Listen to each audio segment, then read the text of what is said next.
British public have watched me grow up, and so it's quite a nice thing to do, to look back and to see what we've learned from my mistakes. She is a global icon, a flawed one, a complicated one, a mischievous little minx, who I suspect will give as good as she gets. My mother said to me, if you're nervous, just imagine him naked.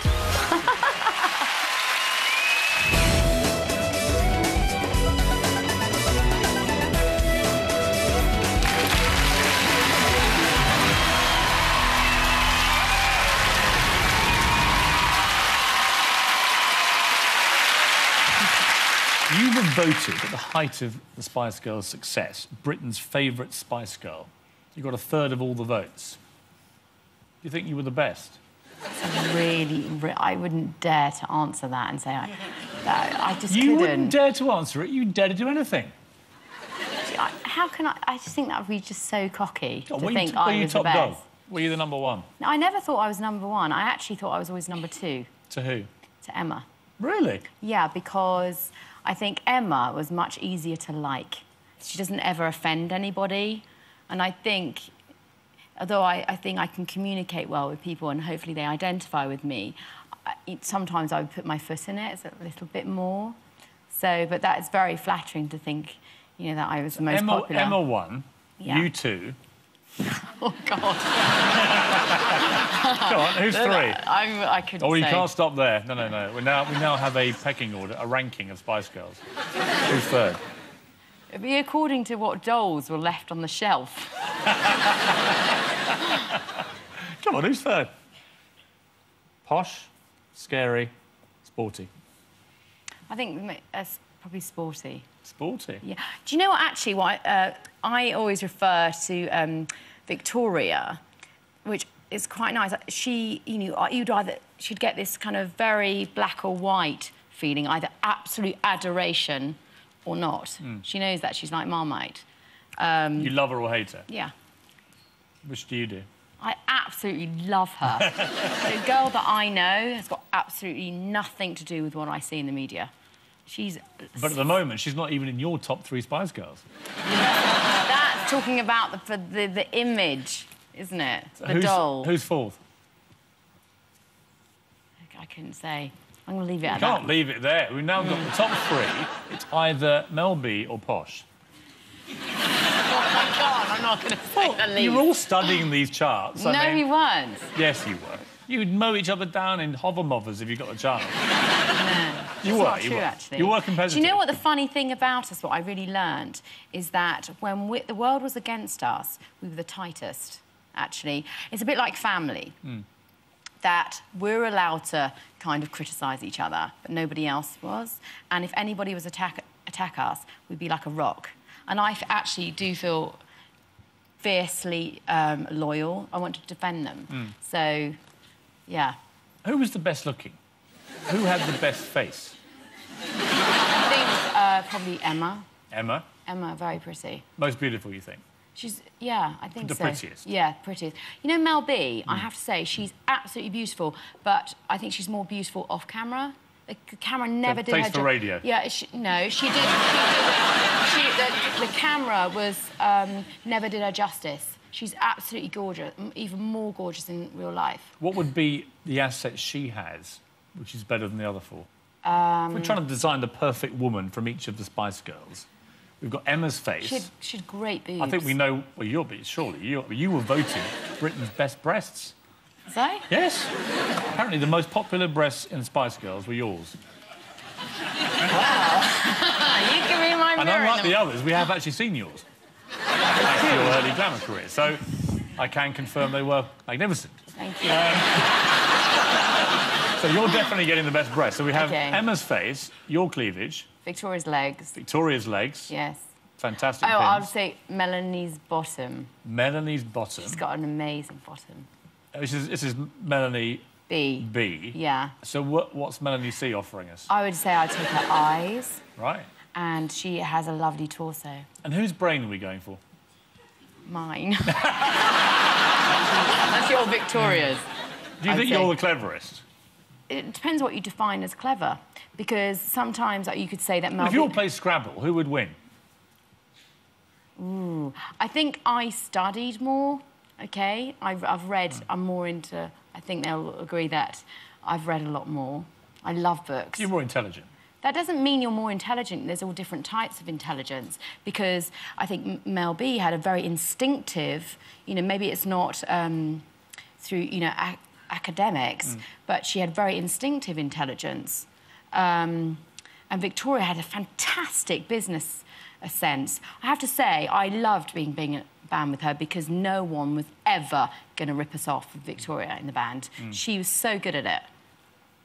Who's the sexiest? Who do you think men would look at and want to go to bed with first? And you were the girl power band, so I think these questions are kind of fascinating. OK, from my point of view. Yeah, from where you as the band leader really saw things, you know? Because you were all very aware of yourselves, I thought, and also the power you had, particularly over I think it was like a collective power. I loved, and I still do, and we show up, the five of us, we felt completely, like, in a way, untouchable, because you've got each other. So if I said something, if I confronted anybody, I know that, you know, that I had these 4 girls with me that would back me up, which was very nice. What was the essence of girl power, do you think? At its heart, what was it really about? It was about, and it is about, actually believing that no matter where you've come from, you know, who you are, you can empower yourself, you can give yourself that opportunity, that self-belief and that encouragement. I think it's about encouragement that you can make your dreams come true, no matter what it is. And do you think you succeeded in changing perhaps the mindset of a generation of young women to think I don't think it was about changing. I think it was an example of a generation that was already out there. You know, that we was kind of, you know, these girls that you didn't have to lose your femininity, you know, you didn't have to burn your bra and behave like a man. Actually, you can celebrate. You got into trouble, you said that basically feminism to you was about bra burning. And actually the feminist thing came after you, giving you a hard time. I think it's such an ugly word. It really is. Feminist. And I kind of think it's all levelled out. Do you? I do. Yeah. I think you were a force for good. A naughty force for good. A naughty. But a force for good. Yeah, I think sometimes in life, if it's done, it's how it's done. If it's done playfully and rather than ramming it down your throat, no one wants to be preached to. It wasn't about that. So, Geri, how is it that an ordinary girl from Watford became a global icon? From Watford to Hollywood, Geri Halliwell is one of the most iconic women of the last 2 decades. Everybody around the world knows Ginger Spice. Geri was well and truly a wannabe, and nothing was going to stand in her way on the road to fame and fortune. We are doing exactly what we want to do. We're pursuing a dream. Right from the early days of the Spice Girls, Geri was determined to make her mark on the world. Spice Girls! And her show-stealing appearance in a skimpy, patriotic dress became one of the defining images of the 90s. I love her dress. I think she made a huge stamp and it's iconic. I mean, come on now. She knows what she's doing. She was the one that would take on the producers head on if I introduced them. You know, she could be very naughty, especially if they were male. I know you want to. Geri's breast falling out at the Brit Awards. I don't think she staged that, but, you know, it grabs the front pages. For Geri, the limelight could be difficult to share, and she tried to grab as much of it as she possibly could. It just became a little bit competitive, who could push the boundaries the most. And it was funny, obviously, meeting Prince Charles. Mel B kissed him, Geri pinched his bum. You have the world's press just 10 feet away.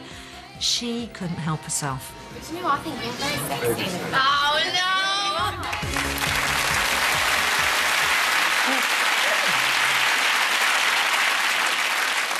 As your hand reached out to the royal buttocks, what are you thinking? I didn't actually pinch it, I patted it. It was more of a pinch. OK, the thing is, when I'm Spanish, OK, or half Spanish, and when you meet my mother, she says, hello, how are you? And you always pats your bum. That's her kind of, that's the way she is. So there's a little bit of that. So he's coming down the line. Yeah, I don't... You're seeing with your mates. You see it's Prince It was like Charles. nervous- What is going through your head? Nervous Tourette's kind of behaviour. When I'm nervous, it's something I always trip up, do something. A lot of it sometimes is nerves. What I've learned, maybe I didn't know it then, but of all, nearly every powerful man that I've met wants to be treated like a normal human being.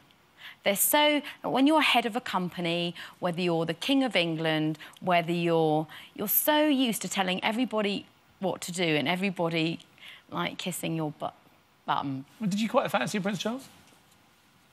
I didn't fancy... You told him you found him sexy. Do you know what it is? He's a prince, so that's at the time, so that's like, ooh, it's a prince. You fancied him, didn't you? No, I wouldn't say fancy. I was charmed by him. Yeah, he's charming. I mean, if he'd I stopped- sat next to him at our premiere. What was that like? That was funny. When I came in, like, on the movie with my red... I had this red swimming costume, and you went, ooh, that was very nice. So I thought, that wasn't bad, you know, going to the movies with He Prince said Charles. meeting you in that lineup was the second greatest moment of his life, and the greatest had been the last time he'd met you. Well, that's a bit of a clue, isn't it? It was like, come and get me, Jerry. How did you come to decide to wear that Union Jack dress? Because that became your sort of iconic emblem. The last time I was at the Brits, before we were famous, I made my own outfit in this green spangly thing. So I was thinking, what am I going to wear? And I got sent this black Gucci dress. And I was thinking, oh, God, what am I going to wear? That's a bit boring. And so then I thought, oh, my God, I just got a light bulb. I thought, OK, Brits, celebrate being British. And so then, literally, I got my sister, she stitched it onto the dress, onto the black Gucci dress. And it's a tea towel. That's what it is. Really? It's a tea towel. When you look at that picture, what I was struck by was, of course, by wearing it, a lot of the papers cut off your bandmates for the front page. You became the front page picture. Yeah. And, I mean, did that cause friction? Were the others a bit peed off with you about it? You'll have to ask them. They were, weren't they? I can't speak for them. Yeah, but you must have been aware that they were a bit put out. You've got to understand, I didn't think, I'm going to stitch this flag on my dress and premeditate that I'm going to get all that I'll give you the benefit of the doubt that you weren't planning this to happen. But given that that's what happened, I was told they were all a bit cheesed off with it. You must have been thrilled, weren't you? Pick up all the papers, there you are. Do you know what? If I'm honest, I would say I was quite aware of not what... On one hand, it's a mixture of emotion. On one hand, I'm going, wow, everyone's, you know, looking at my dress and isn't that fantastic? But equally, I'm thinking, you know, I'm quite mindful that there are 4 other girls in front of me, you know, standing next to me. I got called out of class. I got a message, you've got to go straight home. And my brother was waiting for me and told me he found his body.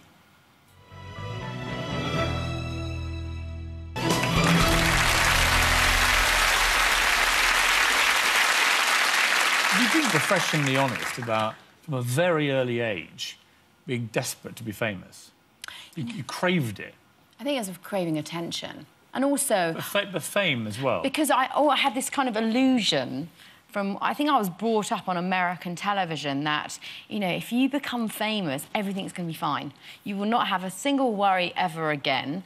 You know, maids will pick up after you and it will all be, like, dreamlike. I mean, it's very naive, but, you know, it was all that sensibility. And then when boys didn't fancy me or, you know, I'd be thinking, I'm going to be famous, then you'll be sorry. It was almost like it was a way of owning some power.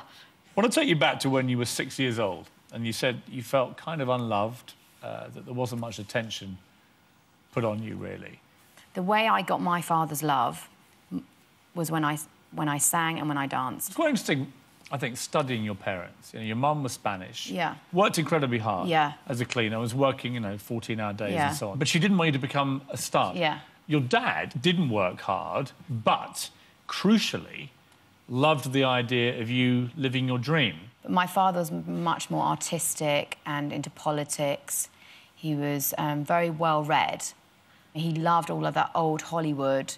He kind of, because of his age, he introduced me to that. It's something that we had in common. And so he tried to put me on the stage when I was 6 years old, and my mother stopped it. And it was just a strong way of connecting with my father. You thought he was quite lazy, you say? You know what I felt? Compared to your mum, maybe? Yeah. My father, he could have been a really successful man. He was really, really bright. And then he just... I think he had a car accident, and I watched him just kind of give up a little bit.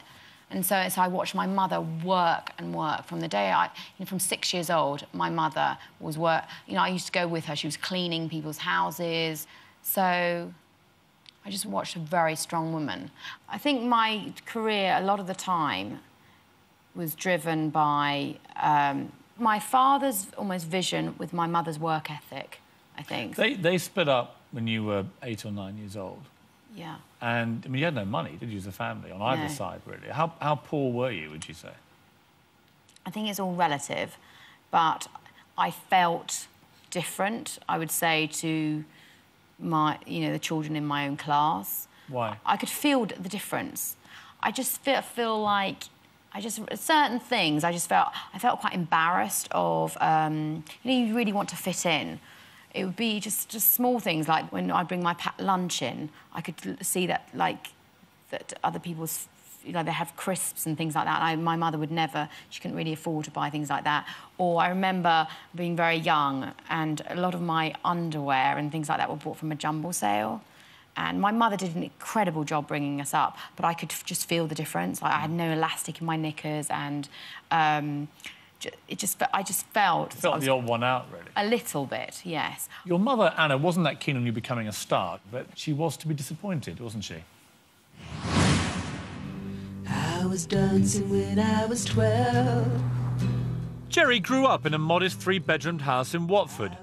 Young Jerry was always wanting to be the centre of attention. Always performing, even at home performing, singing into the hairbrush when she was little. I'd be playing the guitars and doing backup vocals behind her. I think Jerry doted heavily on her father, maybe because of the attention that my father gave her as regards, her potential. He obviously saw something early on, so yeah, I'd call her a bit of a daddy's girl, definitely.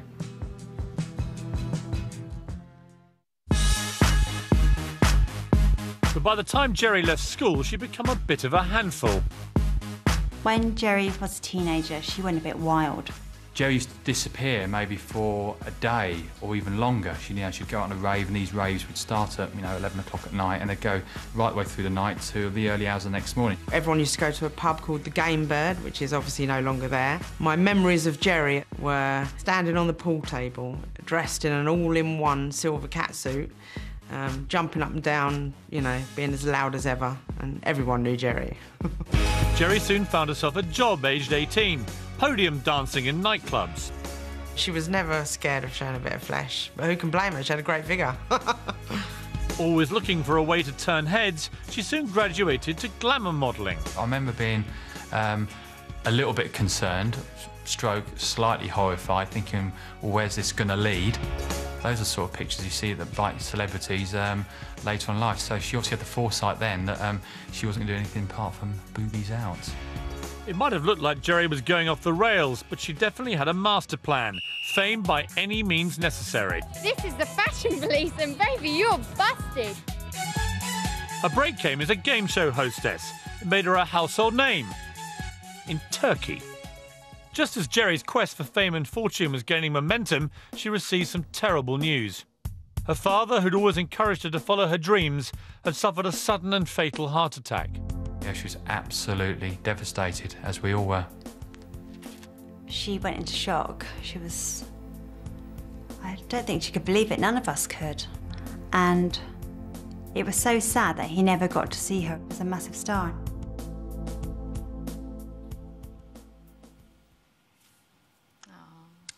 Where were you when you heard about what happened to your dad?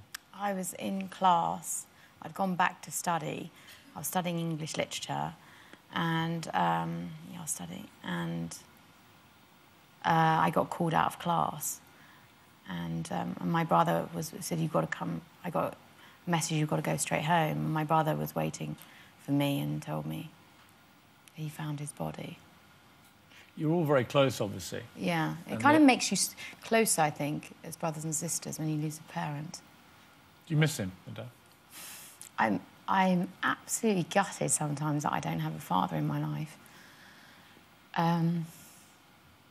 Yeah, I do, definitely. Yeah, I do.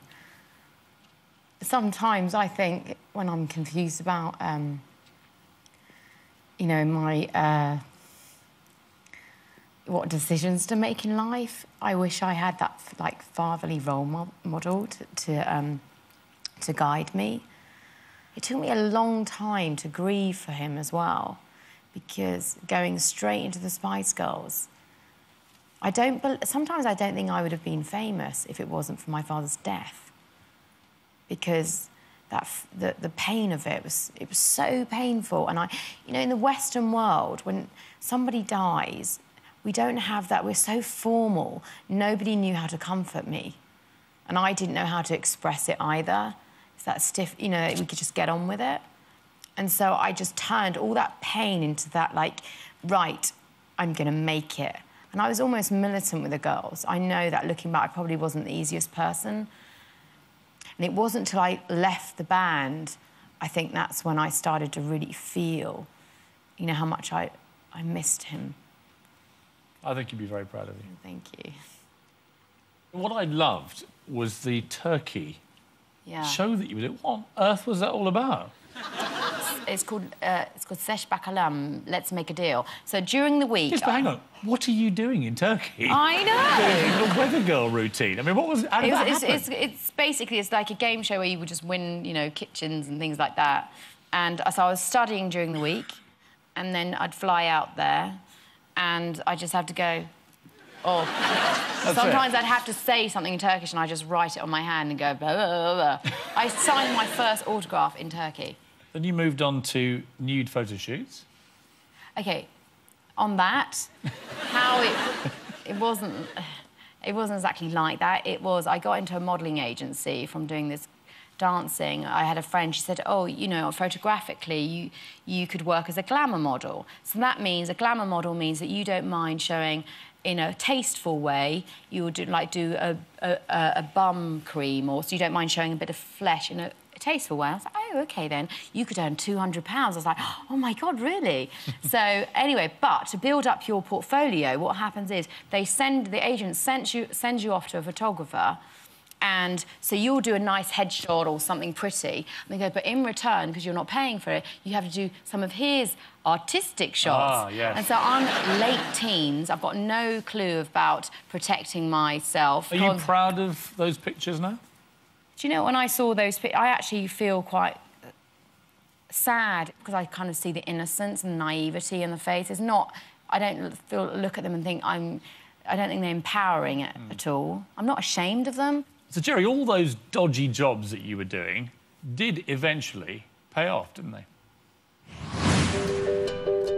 In 1994, Geri's plans to audition for the Spice Girls went horribly wrong when she spent too much time in the sun on a family holiday.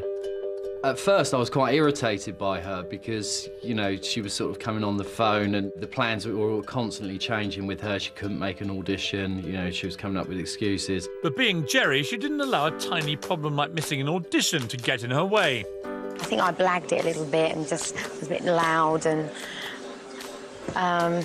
just pretended to be Mariah Carey. Geri's determination paid off. She was in the group. Their manager moved all 5 of them into a modest 3-bedroom semi in Maidenhead. Victoria and Emma shared. Mel C and Mel B shared. And, of course, Geri had her own room. Because I am the original pop queen, everyone says. Imagine 5 girls out of college, so I was about 18, 19, and it was just madness, chaos. We'd wake up at 3 in the morning and go out clubbing in London.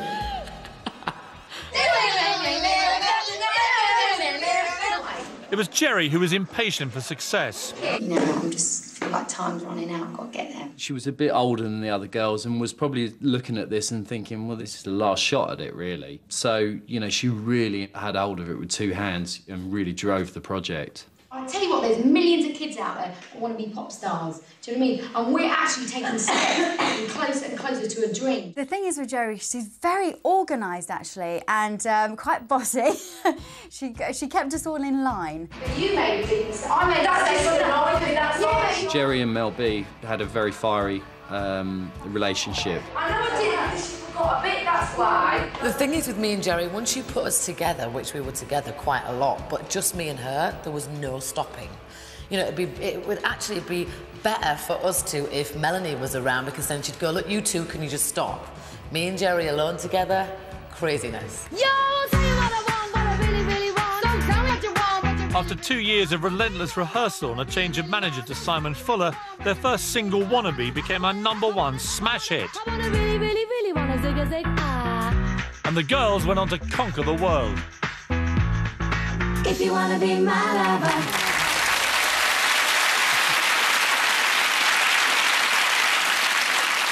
There you are, with 5 girls.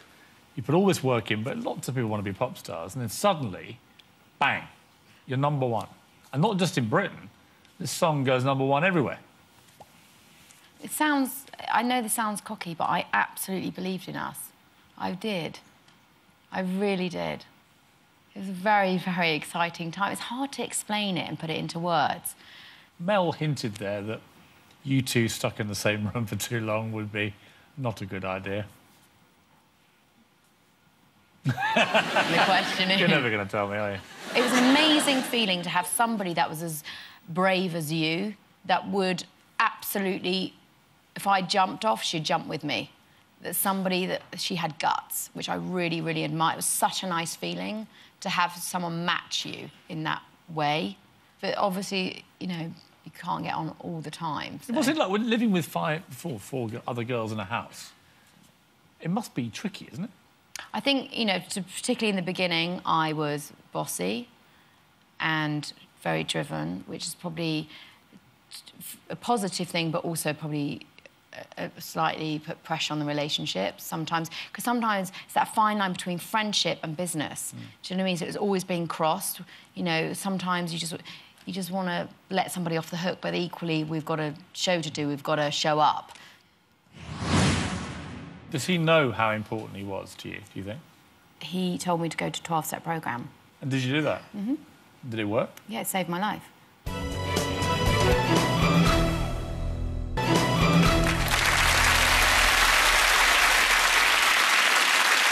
You've dated some very famous gentlemen over the years. God. Oh, dear. You know, I hate it, right? Because every time I go out with somebody, like, the minute I'm seen on a date with them, just maybe one try-out date, you know, then it's blown up into proportion. So this whole list comes out. Chris Evans, you went out with. I did go out with Chris. Were you in love with him?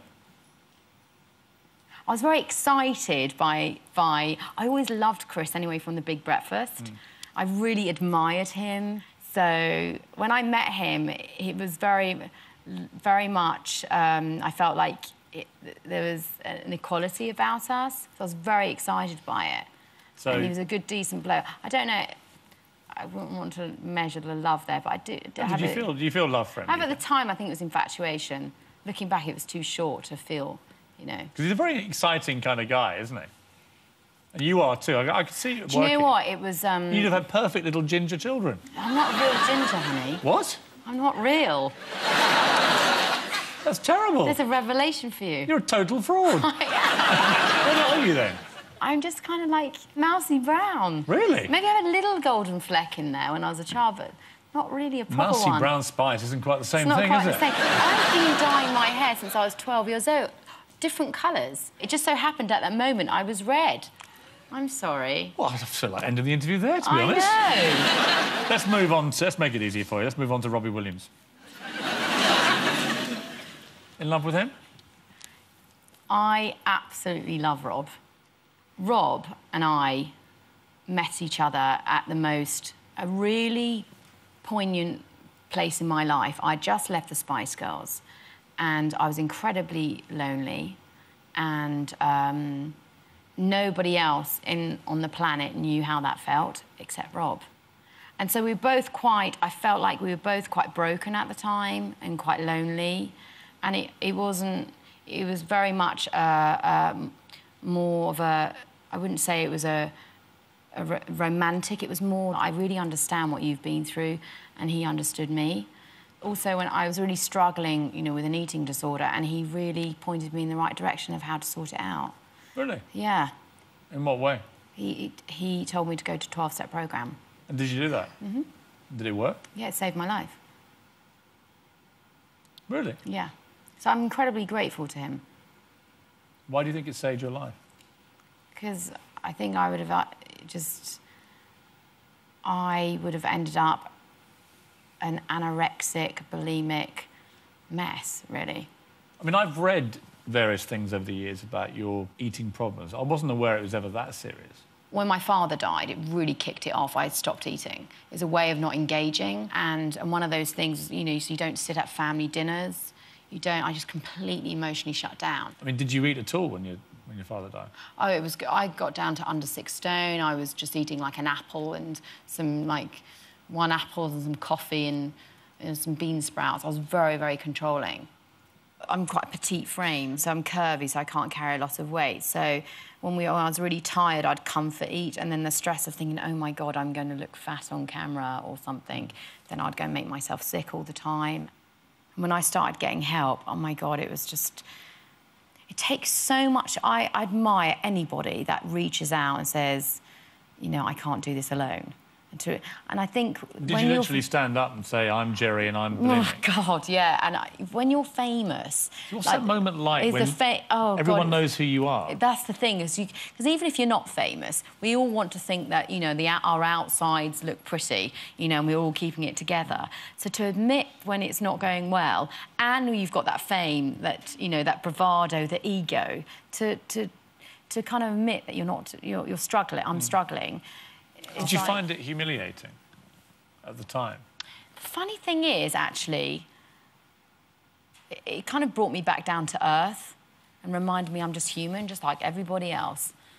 How long was it afterwards that you split up from Rob? I didn't actually go out with Rob. You didn't? No. We were never a relationship? No. Does he know how important he was to you, do you think? Probably not. I don't know. Well, he will now. Tonight, you look absolutely glowing with health and vitality. Thank so, you.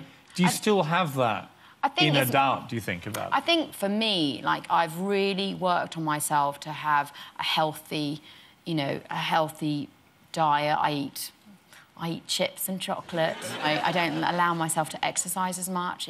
I try and have moderation, really. And do you feel happier? I haven't got another diet left in me. I just couldn't do it to myself ever again. The other most important thing is I want to be a healthy role model for my daughter. I'm so pleased that I've cleaned up my act for her, really. So the Spice Girls have become this worldwide phenomenon, but beneath the happy facade, things were going badly wrong.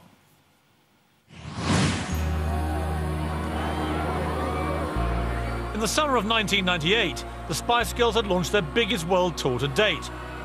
As time went on, Geri's power was slightly taken away from her. It was diminishing. Other people were coming through the ranks within the band. And I don't think she felt comfortable with that. And certainly she was getting depressed. I think I recall her saying now, like, the Spice Girls had become a monster that was spinning out of control as such, and she had no control on that. Today is Thursday, the 28th of May.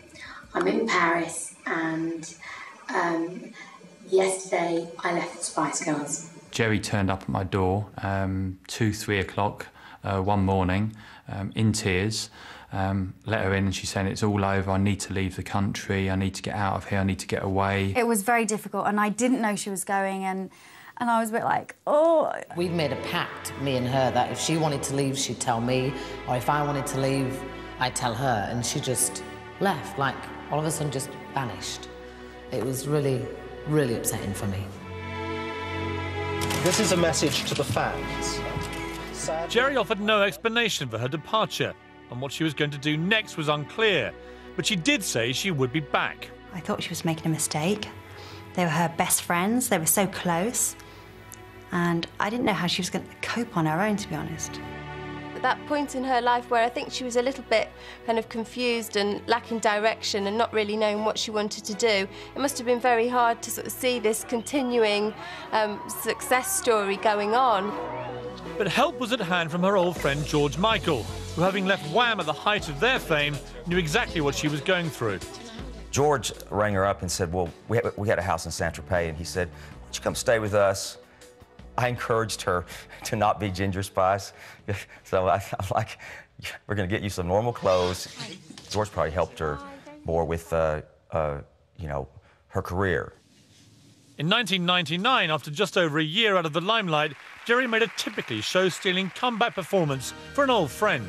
Happy birthday to you.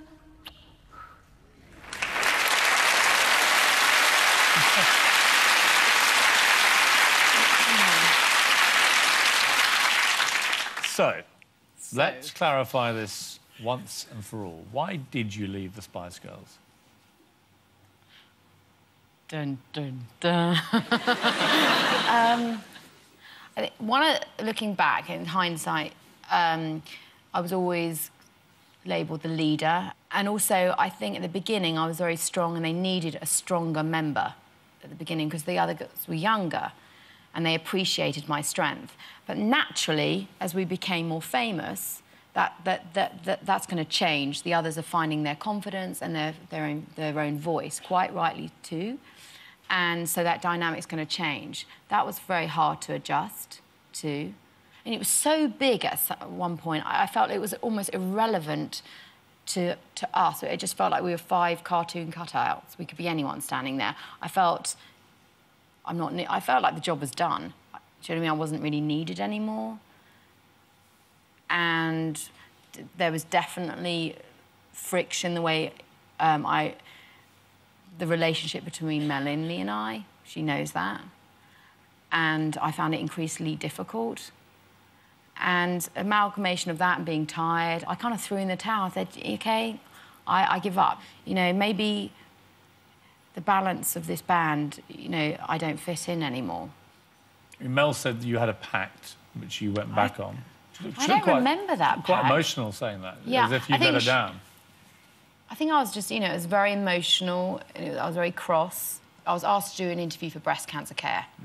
And they had asked me because I'd had a scare a long time ago. And I was like, fantastic. And sometimes I just wanted to show up as a single, you know, just myself. And for some reason, it got stopped. They said, we all want to do it, or, you know, well, you're not doing it. And I was just like, do you know what? I haven't come this far in the game to do something, you know, to be told not to do that. And so it was just that was the defining moment. I mean, who was the last conversation with a band member you had? We were on this tiny private jet flying into London to come into the lottery, and I just went, bye, girls. And so I was just like, maybe you're going to be happier without me. And was that mainly you and Mel B, do you think? Yeah, definitely. Because you're both very strong personalities. Yeah, and so actually... And she just got fed up with you being the boss. And, you know, so fair enough. So you said, bye, girls. Did they know you were going then? Did you say, I'm leaving? Yeah, I didn't say I was leaving. I just said, I'm not coming. The next day, I said, I'm not coming back. How did they react? Do you know who I absolutely loved the reaction the best was Victoria, because she rang me and went, what? Like a proper good sister would. What did she say? Whatever. She properly got on the phone and tried to pull me back in. How long before you spoke to Mel B again? Actually, first of all, I launched into my solo career. There was a lot of ego in there. It was like, right, you don't need me. Well, F you, I'm going to do it for myself. And you were actually very successful, weren't you? You had #1 hits, and that must have wound up Mel even more. There was definitely an FU in there, if I'm honest. Absolutely. And then, but slowly, as time went on, I actually probably was the one that stayed in contact with them all. I went round to see them and would write them letters. So when did you first see Mel B again and talk to her? I can't remember, but I wrote letters. I think I drove up to her house and just talked it through. I wanted to go around and kind of make amends and say, you know, I'm sorry for my part. Who said sorry first? I don't think she's ever said sorry. Really? No. She doesn't think she ever did anything wrong? No. That's OK. Would you like it if she finally took some on the chin? No, it's fine. No, we were just young. There's nothing to say sorry for. We were just young. But you did say sorry. I did, and I'm sorry now. Tell me about Henry. I was quite instantly attracted to him. I mean, who do you spend more time cuddling, the dogs or him?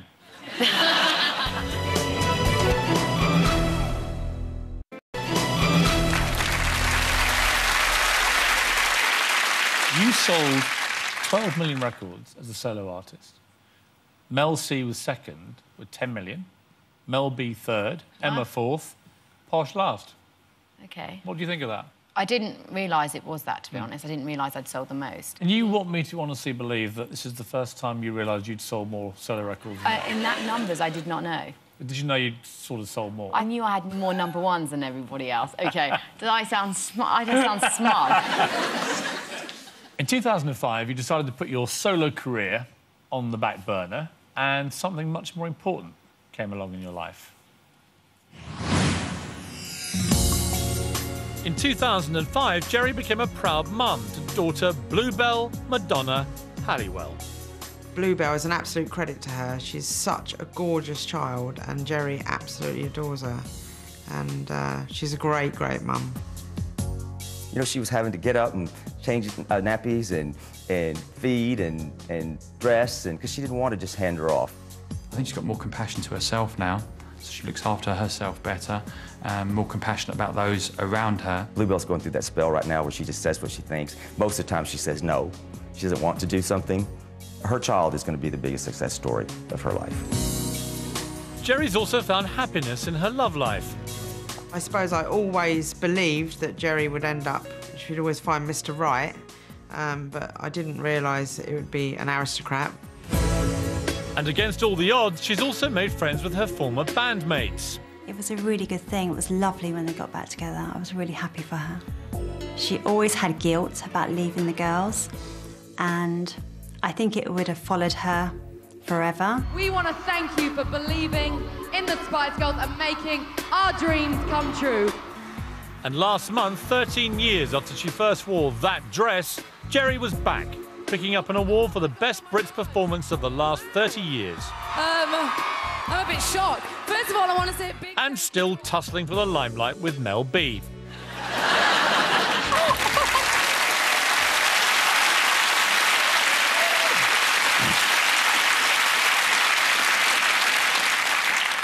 You're never going to change, you two, are you? To be fair, I thought she'd dried up. Of course. That's why I thought she was running out of things to say. Of course she did. Yeah. Oh, no, we believe you.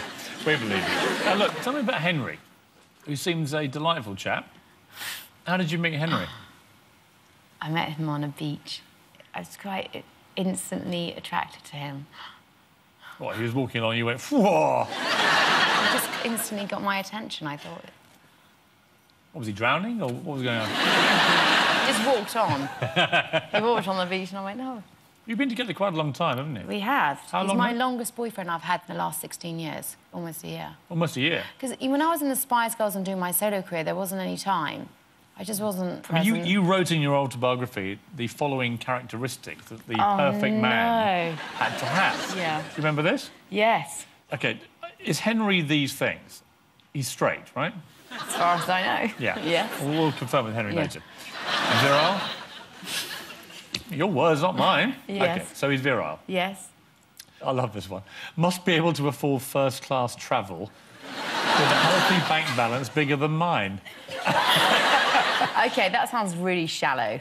But I think that's about being an equal. This list was written how many years ago? I love this list. 10 years ago. Does he like your dog? Is your dog still alive? Yeah, I've got 2 dogs. I think they're OK. Does he like the dogs or not really? It's OK. Bit dodgy? It's OK. Why doesn't he like your dogs? I didn't say he didn't like them. Clearly things aren't great in the relationship. What are your dogs' names? This is so weird. William, Harry and Daddy. What? William, Harry and Daddy? Yes. Why? Which one doesn't like Henry? They don't... None of them dislike him. There's clearly a problem. It's a jealousy thing. Between the dogs and Henry, or Henry and the dogs. I mean, who do you spend more time cuddling, the dogs or him?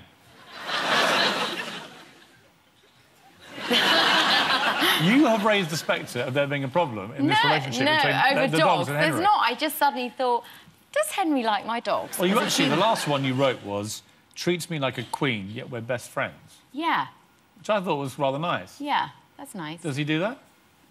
Yeah. Well, He's learning. Then, apart from the dog problem... Yes. He's pretty well there, isn't he? We'll see. Talk to me about Bluebell, because she seems a real little chip off the old block. Bluebell has taught me what love is, and she's made me realise how much my own mother loves me, and I appreciate my mother so much more. She is the best thing that's ever happened to me in my life. I'm so grateful to be a mother. I love her more than anyone or anything, because I think the key to happiness is to love somebody else more than yourself. I just so enjoy it. Geri Halliwell, thank you very much. Thank you.